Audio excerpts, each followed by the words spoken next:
This is the Breaker.news podcast for the week of February 6th, 2022. I'm Bob Mackin, publisher of the Breaker.news and host of the Breaker.news podcast. Welcome to edition number 224.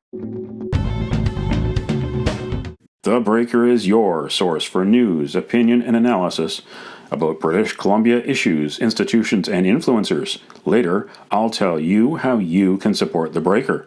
On this edition, headlines from the Pacific Rim and the Pacific Northwest. The Is It Just Me commentary featuring guest Ivy Lee of Canadian Friends of Hong Kong. I award a virtual Nanaimo bar to a difference maker. And the Big Deal feature.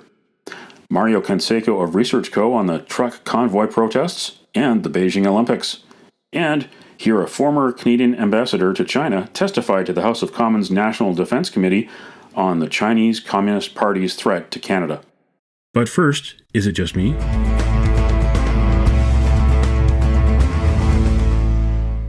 Is it just me, or are two civic politicians from Richmond, British Columbia starting their re-election year in an odd fashion? Mayor Malcolm Brodie and Councillor Alexa Liu have popped up at local events promoting the Beijing 2022 Winter Olympics with Chinese Communist Party diplomats. Canada is one of several countries involved in an international diplomatic boycott of the Beijing Winter Olympics. Politicians have stayed home in protest of China's human rights abuses. Last year, the House of Commons condemned the treatment of Uyghur Muslims as genocide and called on the International Olympic Committee to move the Games out of Beijing. That obviously did not happen. But Tibetans, Hong Kongers, and Taiwanese are also concerned. Some politicians, however, are still choosing to engage with the Chinese government at home in Canada. Richmond, BC has been called the most Chinese city outside of Asia. Richmond Mayor Malcolm Brodie and City Councillor Alexa Liu have appeared numerous times in recent months on Phoenix TV. They've appeared at local events promoting the Games and closer ties with China, including the 10-day countdown event on January 24th. Listen here to Brodie and Liu on Phoenix TV, a media outlet that is linked to the Chinese government. 然期盼着北京冬奥会，对于自己国家的抵制，他并不认同。 I don't think we need to conflate the two things, right? So it shouldn't be the athlete's job to tell other governments how they should run their country, and it's not, the politician's job to tell us whether or not we get to compete and why. Yeah. My hope is that we celebrate the athletes that we send to the Games and other countries send to the Games, because I know when the Olympics are successful, they have so many different athletes in different disciplines, and they're all performing so well. And my hope is that the Canadian team performs really well, once again, as they have been doing in the past. And that we'll have time for our differences on the political venues, but I hope that that doesn't get in the way of a very successful Olympic Games. My guest is Ivy Lee of the Canadian Friends of Hong Kong. I asked Ivy about why, when most politicians are not attending events in Canada with Chinese diplomats, that these two are, and what message does that send? A fundamental duty of an elected official is to defend our democratic institution. One of the basic tenets of our democracy and Canadian values is the respect for human rights. For our elected officials to join the propaganda of the CCP to portray such an oppressive regime as a defender of the Olympic spirit is an incredibly huge insult and betrayal to Canadian voters and to this country. They're essentially helping the regime to sugarcoat their brutal behavior and their genocidal behavior in East Turkestan, as well as to the majority of the people in China, and also their aggression to us. I mean, we have to remember the two Michaels, and as well as there's still other Canadians on death row. And by actually countering our democratic values and participating in the propaganda and then helping them to get stronger and to get more spinning to their own domestic audience, the Chinese people, to help them to lie to them, at the same time also to help them to lie to the rest of the world, I think that is a very detrimental effect on our democratic system. What do you think that means, Ivy, to the listeners who don't know about Phoenix TV and about this message that sports and politics should not mix? Well, Phoenix TV is actually the CCP's mouthpiece.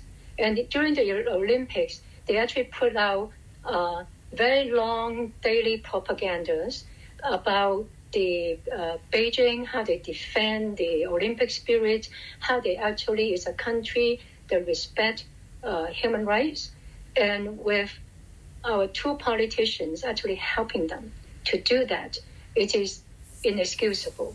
But then I think that my main point here is that human rights are not politics at all. Is trying to stop someone from killing a person or raping a woman political? Is telling the police that someone is torturing his wife or beating up his child inside his house political? Of course not. If those politicians consciously conflating human rights with politics in order to please a brutal genocidal regime, then their motivation is extremely unconscionable. They are not only morally wrong, but they are complicit in genocide. If those politicians actually believe that human rights are politics, then their intellectual capacity and logical thinking is pretty low. Whether those politicians are complicit in genocide or intellectually very poor, either way, why would Canadians want to pay someone like that to make policies for us? And while those politicians are enjoying a comfortable life and receiving red carpet treatments from the CCP, how many more victims would be murdered, tortured, raped, sterilized in East Turkestan? How many more Uyghur families would be destroyed and their children being orphaned and never know their own language and culture? I think that those politicians need to ask themselves, and then we Canadians need to ask ourselves why we wanted to vote for that kind of politicians and why we trust our policy making in advance. I think that has a lot to do with we Canadians have to think about it. That is what we want. I invited Mayor Malcolm Brody and Councillor Alexa Liu of Richmond, BC to appear on this podcast. Mayor Brody did not respond. Councillor Liu did respond. She said she did not have any time for an interview and she did not offer any comment. Both politicians are repeating the same message that politics and sports should not mix, and their message is being carried in their Phoenix TV interviews. Mayor Brody was the mayor when Richmond hosted Olympic speed skating in 2010, and he got re-elected 3 more times. Councillor Liu snowboarded for Canada in the Vancouver 2010 Olympics and made sure that voters knew about that when she ran for office and won in 2014 and 2018. These two people actually benefited from the image of Olympics, from the Olympic ideals, and so people recognized them, and then they got their political careers. And so, and then they turn around and to saying that no one should use the Olympics to actually raise human rights issues and to defend human rights. It means that they turn around saying that, well, the Olympic ideals help us, myself, to get a better life, a better job, a better career, but other people shouldn't be benefited from the Olympic spirit to defend the basic human dignity and the basic need in life. So I think that it's very disingenuous, and also to say mixing sports with politics. IOC is the one that mixing sports with politics all the time. Otherwise, IOC will not have all those rules, so-called they call the Rule 50, to forbid the athletes from speaking out on human rights. Obviously, IOC is very aware and is very careful about not displeasing certain particular governments and regimes, and that is politics. And then to conflate human rights with politics and using that reason to forbid the ethnics or anybody to working for the Olympics to speak up on the behalf of those victims. And I think that is totally contradictory to what IOC claimed the ideal about why they wanted to have the Olympics. That was my guest, Ivy Lee of the Canadian Friends of Hong Kong. The invitation remains open if Richmond Mayor Malcolm Brody and City Councillor Alexa Liu want to answer my questions on this podcast about their support for the Beijing 2022 Olympics. I would be glad to hear from them. What do you think? Email Bob at theBreaker.news.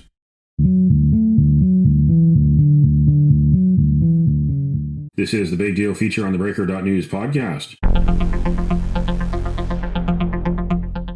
David Mulroney was Canada's ambassador to China from 2009 to 2012, and he was the deputy minister in charge of Canada's Afghanistan Task Force. On February 2nd, David Mulroney testified at the House of Commons Standing Committee on National Defence about China's threat to Canada's national security. Here are his remarks. When I left Beijing, I argued that we were failing to see China comprehensively as a country offering real opportunities, but also a growing set of challenges. 10 years on, this hasn't changed, except that I now believe that the balance has shifted decisively in the direction of challenge, and that China represents the greatest long-term threat to our country. Let me be clear that when I refer to China, I am referring to the People's Republic led by the Communist Party and not the people of China. This growing threat is fed by the conviction in Beijing that weakness and decline in the West are ushering in unprecedented opportunities for global leadership for China. This ambition is collective, shared at the highest levels of the Communist Party, but it's also profoundly personal, the guiding star of China's paramount leader, Xi Jinping. It is fed by a dangerous overconfidence in China's capabilities, and at the same time, by nagging doubts that growing economic headwinds, demographic decline, and mounting international pushback will deny China its global hegemony unless it moves quickly and decisively. There's a military dimension to this threat, and I will leave that for specialists to describe. When it applies to Canada, it is most acute for our friends and allies in East Asia, democracies whose safety and survival are vitally important to us, not least because they're home to so many Canadian citizens. This argues for investing seriously in the expeditionary capability of the Canadian forces, something important in itself, but also essential if we are to be welcomed into new alliances, and if our voice is to be heard in the conversations that matter. In addition to the military threat, Canadians face PRC, People's Republic of China, aggression here at home.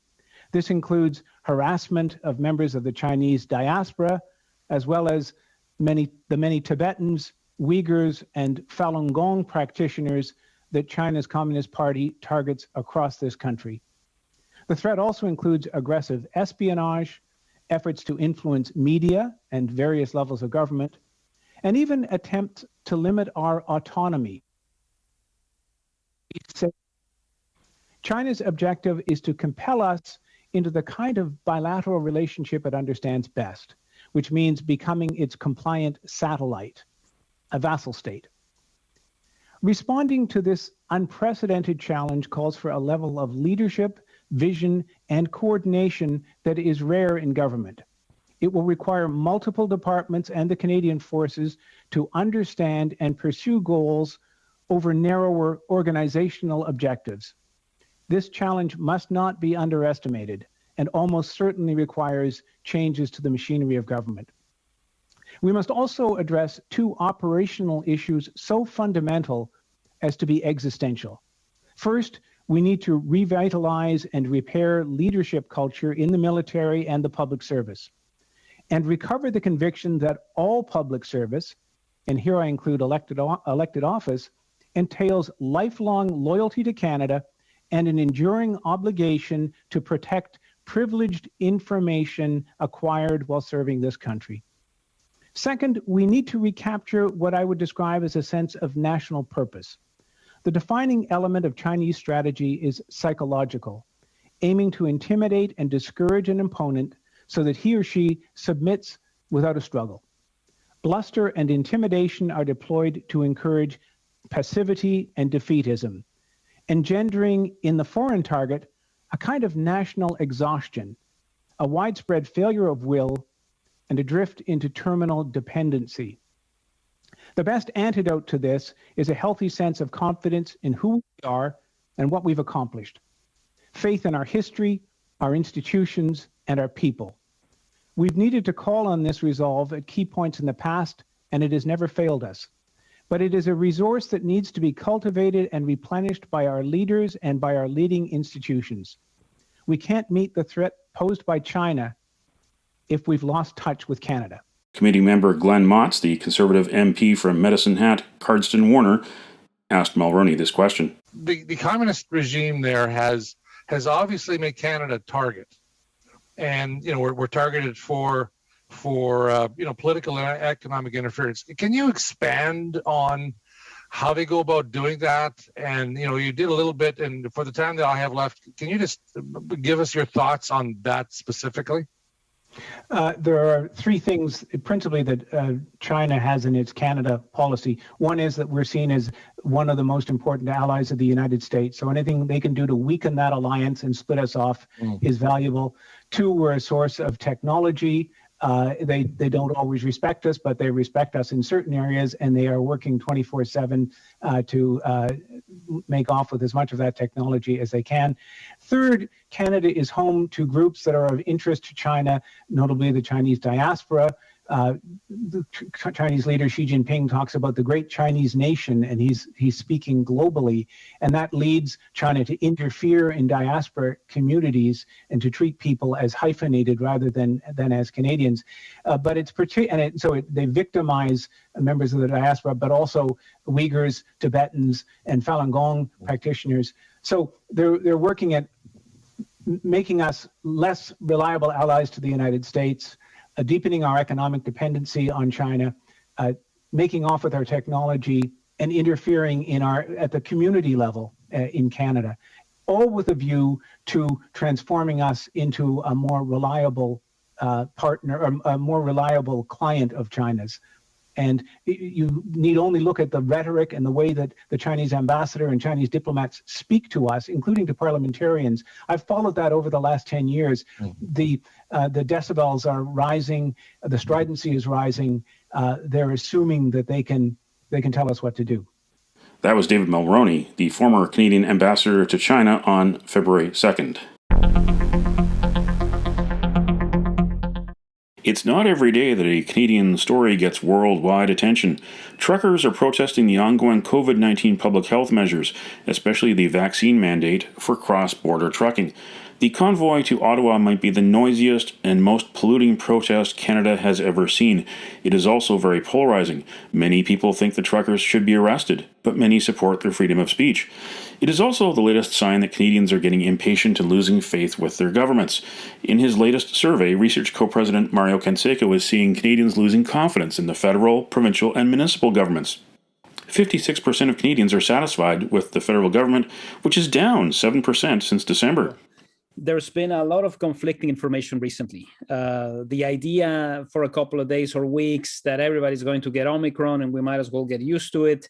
And then a couple of days later, no, we should continue to take care of things, but we're not going to be doing the testing and we're not going to be doing the contact tracing. So this leaves people at a very vulnerable situation, especially when it comes to their own way of life. Restaurants might be closing. I think the fact that we had the Omicron variant happening right before the holidays in December made things even more complicated. People had to cancel trips. People weren't able to see their family. So there's definitely a sense of tiredness from Canadians at this particular stage. And when something like that happens, every idea is going to seem like it's going to get you to where you want to go. And I think that is what is happening at this stage with those who are supporting the truckers. It might not be the best course of action. And of course, we know just from the data that we have that a lot of people have been vaccinated and continue to believe that that's the right course of action. But it is perfectly normal for somebody to be vaccinated and to still be upset with what the governments are doing. So there is no unanimity on either side of this debate.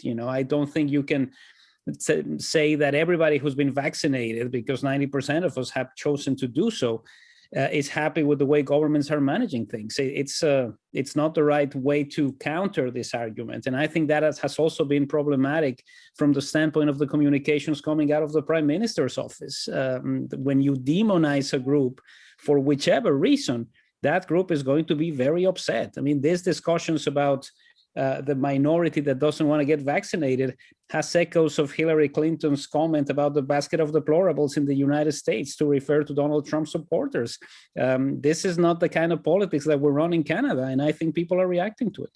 The Beijing 2022 Winter Olympics are on until February 20th.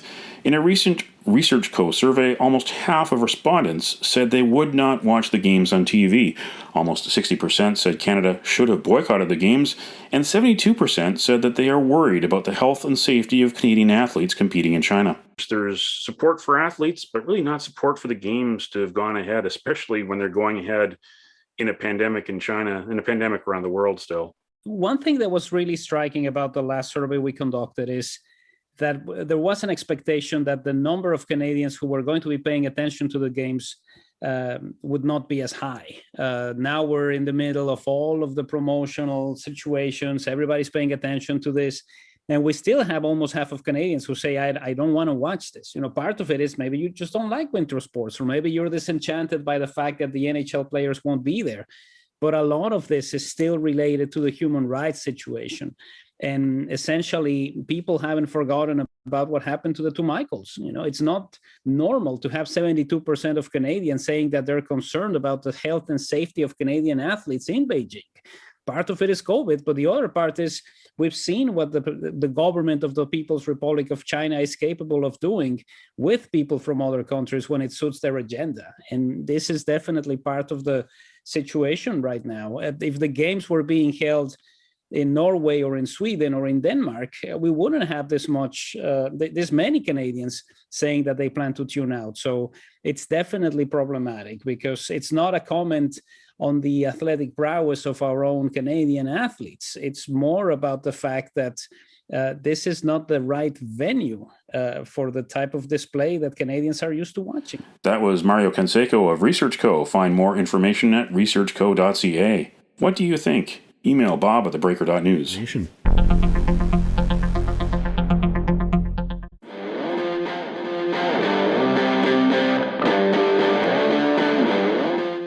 It's time on the Breaker.news podcast for Around the Rim. We look at news headlines around the Pacific Rim. In the Taiwan news, Japanese broadcaster announces Taiwan Olympic delegation as Taiwan.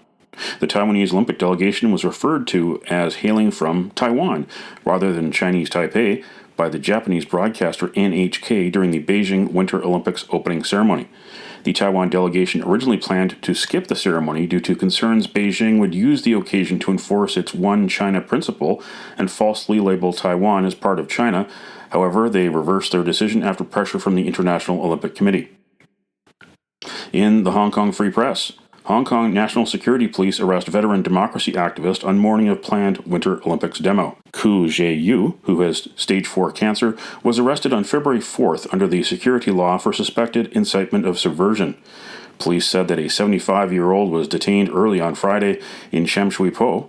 He has often taken part in political rallies organized by pro-democracy party League of Social Democrats, but is not officially a member. Ku informed the media that he was planning to demonstrate outside Beijing's liaison office to protest China's Winter Olympics and call attention to political activists behind bars. In Kyoto news, Beijing Olympic bubble takes virus control measures to new level. The games are taking place behind closed doors, while all accredited visitors arriving from overseas must stay inside the Olympic closed-loop management system, comprising sports venues, media centers, and hotels. More than 60,000 people are living inside the Olympic bubble, with local volunteers and staff, including cooks, cleaners, and drivers, making up the bulk of the population. Fences and security guards ensure the integrity of the bubble, with those inside only able to move from one game site to another using official Olympic vehicles. That's Around the Rim on this edition of the Breaker.news podcast.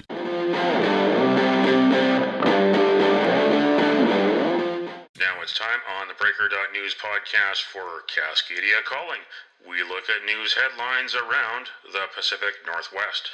In the Oregonian, Portland's Asa Miller carries Philippine flag at 2022 Winter Olympics opening ceremony. Portland-born alpine skier Asa Miller, a graduate of Lincoln High School, was the country's lone representative. He is set to compete in the slalom and giant slalom events starting next week. He also carried the flag for the Philippines during the 2018 Pyeongchang Winter Olympics in South Korea. In King 5, Team USA curling coach has ties to this Seattle curling club. Since the doors opened 6 decades ago, the Granite Curling Club has produced more U.S. national championships than any other club. Sean Baton, a Team USA curling coach who was born in Edmonds, has won a few titles for the club. The Granite Curling Club currently has over 500 members. And in the Nanaimo News Bulletin, woman in Nanaimo discovers naked man in the trunk of her car. Bethany Croker, an automotive technician, found mud smeared on the seat of her car and elsewhere in the vehicle on January 30th, but it was another 3 days before she discovered a man had been hiding in the trunk of her vehicle. When she did discover the man, on February 1st, he was completely naked. She posted on her TikTok social media account a video of herself questioning the man, who is partially visible through gaps in the back seat center console of the Subaru. The biggest sports superstar in Cascadia, Seahawks quarterback Russell Wilson, is coming to Vancouver on April 26th. Get in the huddle at the Independent Contractors and Businesses Association annual banquet. For information and tickets, go to icba.ca or call toll-free 1-800-663-2865. And it don't matter what color you are, 'cause love will conquer hate, so you won't stand alone. You won't stand alone.